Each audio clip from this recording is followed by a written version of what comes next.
Hello, Professor. So this is what I was able to make by the code you provided in class. I have just copy pasted your code, most of it actually, to achieve this, but I have spent around 13 to 16 hours, give or take, on this assignment. And well, half of my aliens, more than half of them are animating, and I have a sprite box. I have used 4 different aliens from this file. This is the first one, this is the second one, this is the third one, and this is the fourth one, which I do not even know if it's actually an alien, but at least I've used a different texture, I feel.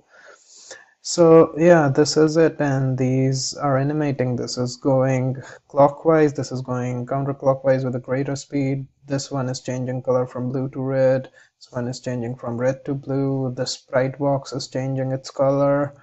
This alien is this is just like it changes its direction when it touches the edge, and this alien which seems to go out of the screen and appear somewhere else, it's happening because of this method here, which kind of like when it touches the edge on the width, it resets its x and y position, and when it touches the edge on y, it resets it to 0.